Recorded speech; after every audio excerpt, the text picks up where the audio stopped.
खींच घाल रो मत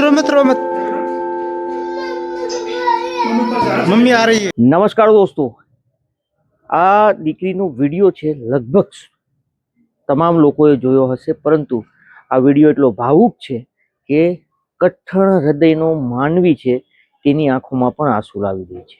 કંઈક ઘટના એવી બની છે જેને લઈને આ પોલીસ કર્મચારીઓ છે તે સામાન્ય રીતે લોકોને ડરાવતા જોવા મળતા હોય છે, પરંતુ આ બાળકીને તે પટાવે છે, તે કુરકુરે આપે છે, મોબાઈલ બતાવે છે, પરંતુ બાળકી છે તે એક જ જીદ કરી રહી છે કે તેની મમ્મી ક્યાં છે. અને એની મમ્મી ક્યાં છે એ વાત સૌ કોઈ જેણે જાણી છે તેની આંખો ભરાઈ આવી છે.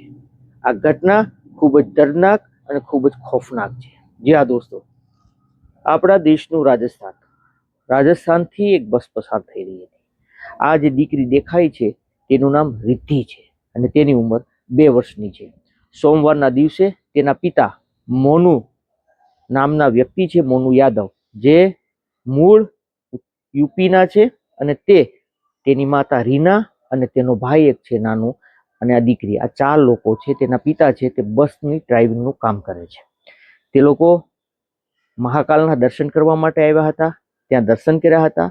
એ સમયે મતલબ કે તેના મોતના 12 કલાક પહેલા તેને એક સેલ્ફી લીધી હતી જેમાં આખો પરિવાર છે તે હસતો જોવા મળતો.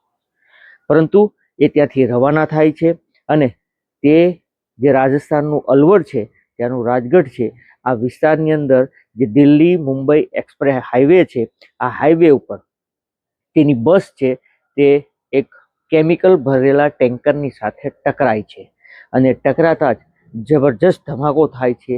મતલબ કે ગમખ્વાર અકસ્માત થાય છે અને અકસ્માતની અંદર 3 લોકો ઓન ધ સ્પોટ મૃત્યુ પામે છે, જ્યારે 30 લોકો છે તે ઘાયલ થાય છે. બસમાં સવાર 30 લોકો ઘાયલ થયા હતા, પરંતુ દુઃખદ બાબત એ છે કે આ રિદ્ધિ છે તેના પિતા મતલબ કે જે બસ ચલાવતા હતા તેને ઊંઘ આવી ગઈ હતી, ઝપકી આવી હતી અને તેના કારણે બસ ટકરાઈ હતી. તેની માતા રીના યાદવ, તેનું પણ ઘટના સ્થળે મોત થાય છે. તેનો એક નાનો એવો ભાઈ હોય છે 3-4 વર્ષનો, તેનું પણ ઘટના સ્થળે મોત થાય છે, પરંતુ આ રિદ્ધિને ખરોચ નથી આવતી.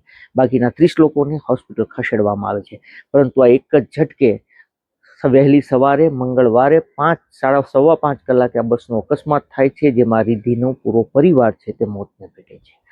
ત્યાં ખોફનાક મંજર જોવા મળ્યું હતું. પોલીસ ઘટના સ્થળે પહોંચી હતી. તેને આ લાવારીસ બાળકી છે તે મળી હતી, કારણ કે તેનો આખો પરિવાર તબાહ થઈ ચૂક્યો હતો. એ દીકરીને પોલીસ સ્ટેશન લાવવામાં આવે છે અને ત્યાં તે જીદ કરે છે કે તેની માતા ક્યાં છે, તેની માતા ક્યાં છે, જેને લઈને પોલીસ પણ ચિંતિત બની હતી, કારણ કે તેની પાસે પણ આ બાળકીને આપવાનો જવાબ નહોતો. પોલીસ માત્ર એટલું કહેતી હતી કે તારી માતા થોડી વારમાં આવે છે, મોબાઈલ જો, આ કુરકુરે ખા, પરંતુ આ દીકરી સમજવા તૈયાર નહોતી.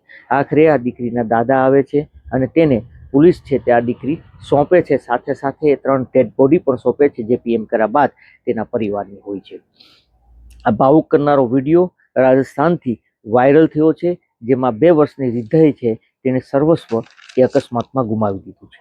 જે મુસાફરો બચ્યા છે તેમનું કહેવું છે કે જે ટ્રક ડ્રાઈવર છે બસના, તેના ચાલક છે, તેને લોકોએ કીધું હતું કે સાઈડમાં રાખીને સૂઈ જાઓ, પરંતુ તે ન માન્યો અને ન માનવાનું પરિણામ છે તે કંઈક આવું ભયંકર આવ્યું છે કે તેનો આખો પરિવાર તબાહ થઈ ચૂક્યો છે અને બચી છે તો માત્ર આ એક દીકરી. દોસ્તો, આવા અનેક અકસ્માતો છે દેશભરમાં થતા હોય છે. અનેક લોકો છે તે લાપરવાહી રાખતા હોય છે. અનેક લોકો છે તે વાહન ચલાવતા વખતે બેદરકારી રાખતા હોય છે, એનું પરિણામ છે કંઈક આવું ઘાતક આવતું હોય છે. આવી જ ખબરો જોવા માટે જોતા રહો નમસ્તે દેશ. ધન્યવાદ.